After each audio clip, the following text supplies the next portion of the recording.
স্ত্রীকে আমি দেখবো, আমার বাবা মাকে আমি দেখবো, এখানে কিন্তু তাহলে কিন্তু এটা কিন্তু আর হচ্ছে না।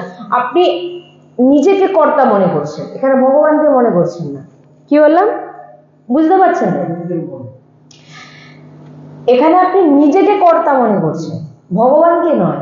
এখানে ভগবানকে মালিক বানানো হচ্ছে, আর প্রত্যেকের মধ্যে ভগবত দর্শন করতে বলছে। প্রত্যেকটা কর্তব্য সঠিকভাবে ধর্ম অনুসারে পালন করতে বলছে। তাতে তুমি পুজো করো আর ভগবত সেবা করো না করো, কিন্তু তোমার ভিতরে এই যে প্রত্যেকের মধ্যে ভগবত দর্শন করে, ভগবানের সেবা করে, যে আমি ভগবানের সেবা করছি, আমার বাবা মার সেবা করছি। কার সেবা করছো? আমার ভগবানের সেবা, আমার স্ত্রীর সেবা, আমার বাচ্চার, আমার যে আমার নিজের, আমি আমার পরিবারের যে ভগবান আমাকে যা যা কর্তব্য দিয়েছে আমি সবার সেবা করছি, আমার প্রভুর সেবা করছি। এই সমস্ত কর্তব্য পালন করে তার মধ্যে ভগবানকে দেখে যদি আপনি ভগবানের চরণে প্রভু যা করেছি সব তোমার অর্পিত করে দিলেন, এটাই হচ্ছে আপনার পুজো। আর এই যে আমরা বাহিরিক দীপ ধূপ ইত্যাদি এগুলো আমরা যে করি, এগুলো বাহিরিক ক্রিয়া, এগুলোও করা দরকার, এগুলো প্রারম্ভিক, এগুলোও করতে হবে। আরতি পুজো এগুলোও করতে হবে, না বলা হচ্ছে না, কিন্তু আমাদের স্থিতিটা কি? আরতি পূজা করতে করতে আমাদের চিন্তা ভাবনা অন্য জায়গায় যাচ্ছে না তো? এইটার কথা বলা হচ্ছে। যদি আপনার ভিতরে চিন্তা যদি ভাগবতিক থাকে, আপনি যখন আরতি করবেন, পুজো করবেন, সাক্ষাৎ ভগবানকে আপনি আরতি করছেন, পুজো করছেন। হ্যাঁ, যদি আপনার ভাবনাই বাইরে থাকলো, আপনি বাইরের যা ক্রিয়া করলেন, তাহলে কি হবে? তো সেই বলছি যে শরণাগত, ঘুম আমাদের জোর করে আনাতে হয় না, স্বতঃ স্বাভাবিক শুয়ে পড়বেন, দেখবেন চলে আসবেন। সেই রকম তেমনি সাধক সংসার থেকে যখন হতাশ হয়ে যায়, পরমাত্মার আশাও মানে তখনই তিনি স্বতঃ পরমাত্মার ভগবানের শরণাগত হয়ে যান, মানে হৃদয় থেকে, প্রভু আমার আমি আর কিছু করতে পারছি না, আমি আর কিছুই পারছি না। ধরুন শরণাগত কাকে বলে? ধরুন আপনি চুরি করেছেন, যে পালাচ্ছেন, আপনার ভিতরে পিছনে অনেক পুলিশ দৌড়াচ্ছে, লাস্টে যখন আপনি দেখলেন আপনি আর শারীরিক ভাবে, মানসিক দিক থেকে আর কোনো দিক থেকে দৌড়াতে পারছেন না, আপনি দাঁড়িয়ে গিয়ে কি করলেন? স্যারেন্ডার করে দিলেন নিজেকে। এইবার আপনার উপরে কিন্তু গুলি আর চলবে, আপনার সাজাও হয়তো কম হয়ে যেতে পারে। সে এই স্যারেন্ডার হয়ে যাওয়া, আপনার যে আমি আর কিছুই, আমার কিছু করার নেই, দুহাত তুলে দিয়েছে, একেই বলা হয় শরণাগত। মানে আপনি পুরোপুরি নিজেকে তার দিকে তাকে দিয়ে দিলেন। মানে এটা আমি একটা উদাহরণ আমি বোঝানোর চেষ্টা করলাম, যে শরণাগত জিনিসটা কেউ বুঝতে পারছে না, ভাবছে যে আমি আমার পাপকে কি করে, আমি অনেক পাপ করেছি, আমি এই পাপকে নষ্ট করবো কি করে? এই পাপকে নষ্ট যদি তুমি তোমার ভিতরে করার ক্ষমতা থাকতো, বেঁচে থাকতে থাকতে, মরে যাওয়ার পর কি কর্ম ভোগ হবে সেটা পরে, আগে বেঁচে থেকে যে তুমি পাপ ভোগ করছো, সেটা পূর্বজন্মে, তার পূর্বজন্মে, আরো আগে আরো আগে, কত যুগ আগেকার যে পাপ একত্রিত হয়ে আছে, শেষ করতে পারবে না। আর তোমাকে আয়ু দেওয়া হয়েছে কতদিন? 100 বছর, তাও মেরে কেটে 60 ধরে রাখলাম।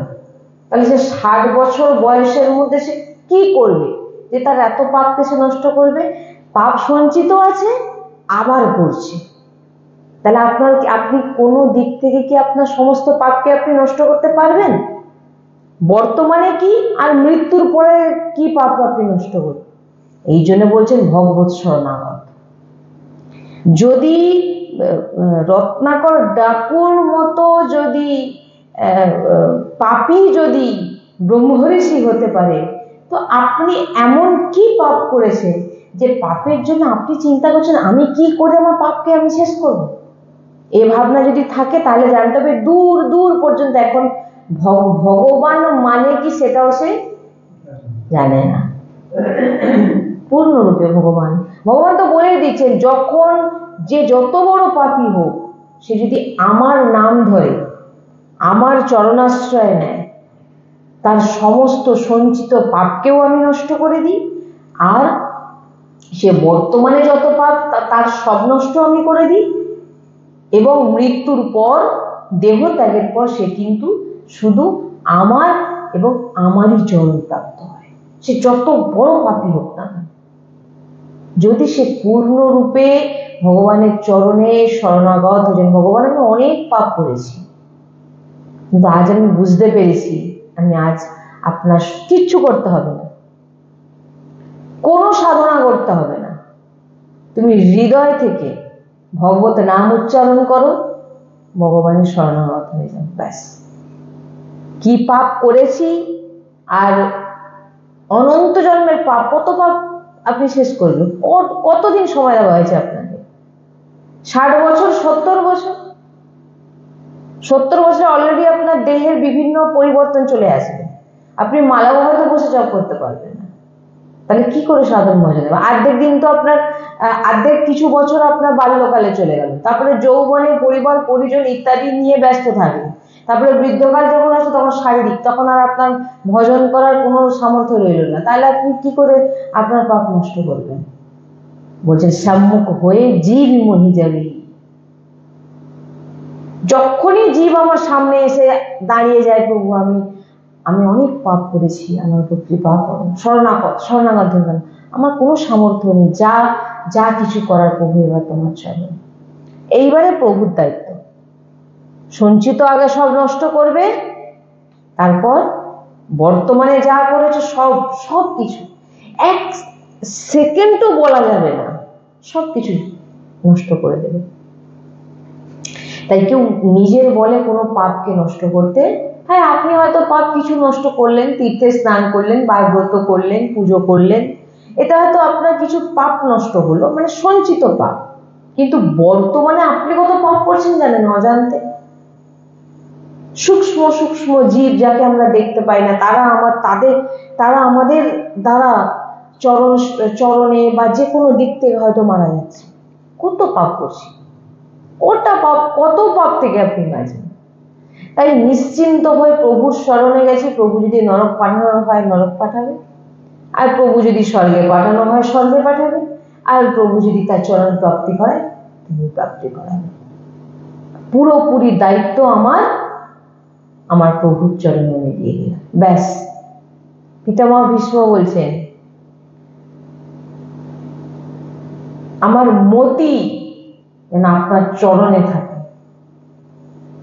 আমার বুদ্ধি যেন আপনার চরণে, এবং আপনার বলা, আপনার নির্দেশ অনুযায়ী যেন আমার বুদ্ধি চলে। নিজে বুদ্ধি খাটাতে গেলে কিন্তু কোনোদিন আপনি পাপ শেষ করতে পারবেন না। তাই বলছেন যে শরণাগত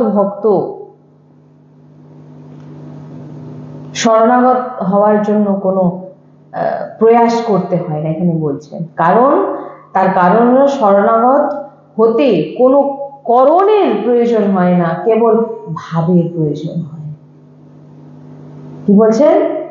শরণাগত ভক্তকে কোনো কিছু করতে হয় না, শরণাগত ভক্তকে কোনো কিছু করতে হয় না, তার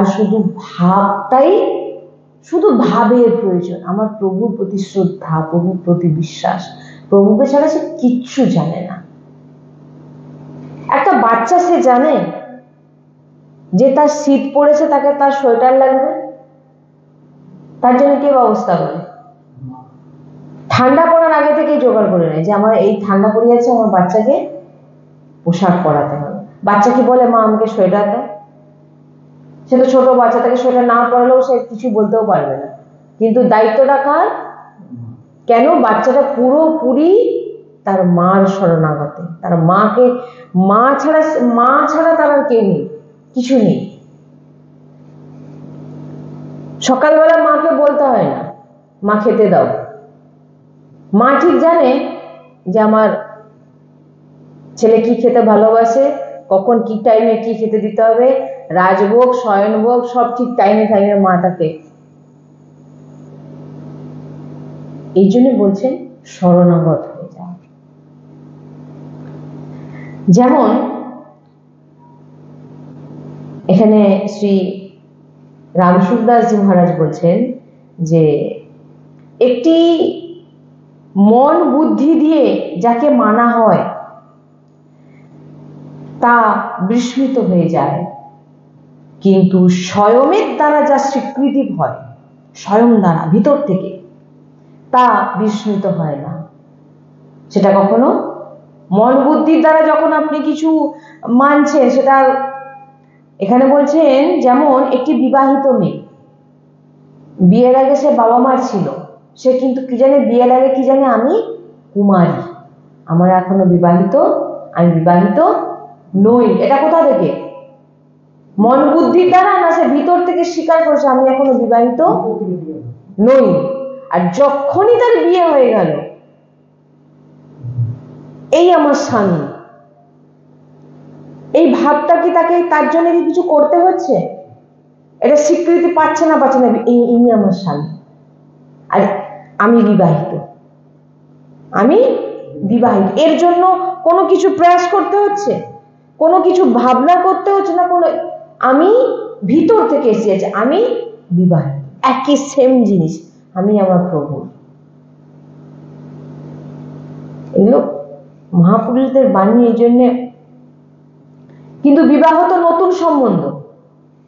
একটি ছেলের একটি মেয়ের যখন বিয়ে হয়, তার আগে তো তার বাবা মার সঙ্গে সম্পর্ক ছিল না, বিয়ে কদিন হয়েছে, কিন্তু দেখুন আজকে কিন্তু তার বাবা মার থেকে তার কাছে সব থেকে বড় প্রিয়জন, এবং সে পূর্ণরূপে ভেবে নিয়েছেন যে আমি তিনারি। কিন্তু নতুন সম্পর্ক, ভিতর থেকে সে একেবারে ভিতর থেকে সে মেনে নিয়েছে আমি বিয়ে হয়ে গিয়ে আমি আমার স্বামী হয়ে গেছি, আমি আর এখন কিন্তু আমার বাবা মার। এটা কোথা থেকে আসছে? ভিতর থেকে। এই জন্যই বলছেন যে যখন নতুন সম্বন্ধেরও ভ্রান্তি হয় না, তখন স্বতঃসিদ্ধ সম্বন্ধের বিস্মৃতি কি করে হতে পারে? তাই বলছেন যে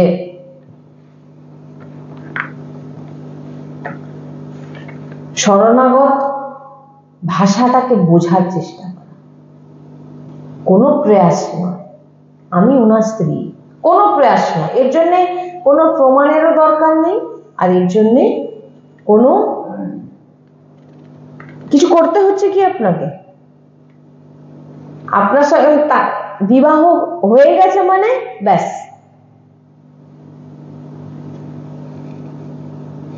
তাই শরণাগত এক অদ্ভুত, ভগবান এই সবসময় বলেন না যে আমার শরণাগত ভক্তই হচ্ছে আমার হৃদয়ের। হ্যাঁ, আর শরণাগত ভক্ত যিনি শরণাগত হয়ে যান, তিনার সেবা, তিনার দাসত্ব ভগবান স্বয়ং নিজে, তিনার সেবা ভগবান নিজে করেন, তিনার রক্ষণাবেক্ষণ ভগবান নিজে করেন, তিনার সমস্ত পরিবারের সেবা তিনি করেন, তিনার পরিবারের পেটও তিনি ভরান, সব কিছু ভগবান নিজে দেখেন। যে শরণাগত হয়ে যায় অনেক উচ্চগতি। আপনাকে যদি এখন বলি শরণাগত হয়ে আপনি বলছেন ভগবান তো ভগবান নিজে বলছেন আমি তোমাকে বয়ে এনে দেব, কিন্তু আপনার বিশ্বাস আছে কি?